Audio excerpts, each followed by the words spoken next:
یہ خودداری ہوتی ہے، یہ انسان کو بڑی ترقی دیتی ہے. ہمارے حضرت جایا کرتے تھے روزانہ صبح پارک ٹہلنے کے لیے، چہل قدمی کرنے کے لیے.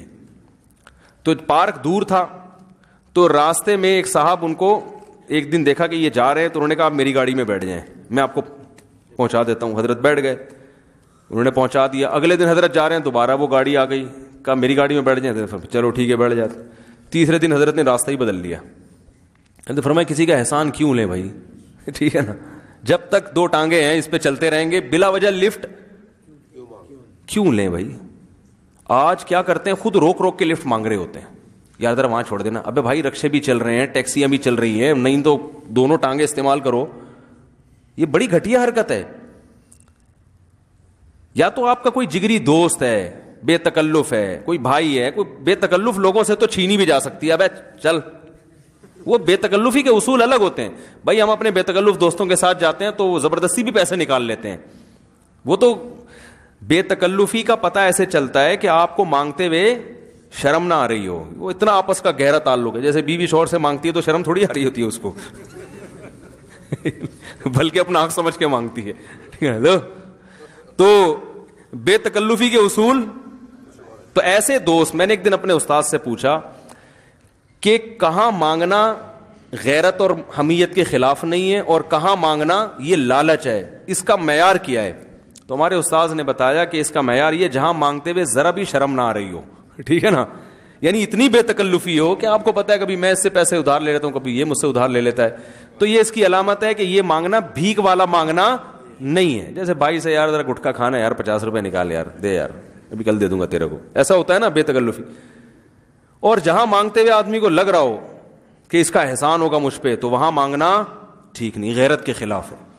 تو ایسے ہی کوئی بلا وجہ آپ اننون آدمی کو روک رہے ہیں، یار مجھے ذرا گاڑی میں وہاں اتار دینا. بھائی رکشے چل رہے ہیں، چنچیاں، یا تو آپ کی جیب چھن گئی، بٹوا چھن گیا، پیسے ختم، زیرو ہو گئے آپ.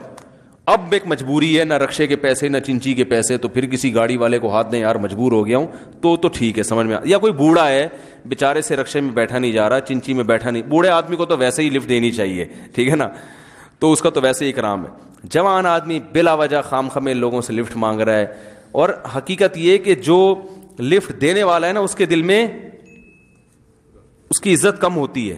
میں بائک پہ جایا کرتا تھا، ایک دن ایک صاحب کو میں بٹھا کے لے گیا، اگلے دن دیکھا پھر وہیں کھڑے ہوئے ہیں وہ، میں بٹھا کے لے گیا، پھر دیکھا پھر وہیں کھڑے ہوئے ہیں.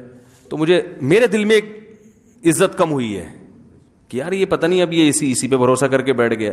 تو آپ سوچو، ہر ایک کے دل، میرے بھی دل، میں تو لے کے جاتا رہا ان کو، لیکن عزت کیا ہوئی کہ میری اب اپنا ایک دھیلا خرچ کرنے کے لیے تیار نہیں. یہ نہیں کہ مجھ سے محبت ان کو تھی، اس وقت تو میں مشہور بھی نہیں تھا. یا تو ہوتا ہے بعض دفعہ چلو یار اس بہانے مفتی صاحب کے ساتھ جائیں گے، تو وہ محبت والا معاملہ نہیں تھا. وہ میرے خلاف بھی تھا، وہ آدمی سارا دن نا میرے خلاف بولتے رہتا تھا، یوں ہی ہے یوں ہے. تو لالچ نہ کرو، استغنا کے ساتھ اپنی W11 وہ دوسرے کی لینڈ کروزر سے بہتر ہے. اپنی W11 ہو دوسرے کی لینڈ کروزر سے بہتر ہے کہ اپنی دو ٹانگوں پہ چلا جائے انسان. بھائی عزت تھوڑا کھائیں گے، اپنا کھائیں گے. ایک بیچارہ پٹھان تھا، سیدھا سادہ گنے کا رس جوس لگاتا تھا وہ. اب کیا ہوا کہ میرے ساتھ کچھ اس کی گپ شپ ہو گئی اچھی.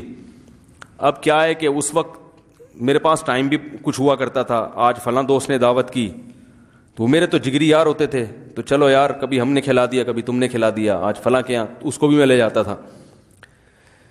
تو ایک دن کیا ہوا، وہ مجھے کہتا ہے کہ میں نے کہا چلو فلاں جگہ چلتے ہیں، وہاں آج ہوٹل پہ کھاتے ہیں. اس نے کہا یار، کہتا ہے مفتی صاحب جو گھر میں اپنے کھانے کا ہے نا، وہ کسی دوسرے کے کھانے کا مزہ نہیں ہے. میں نے کہا یہ ہے غیرت مند.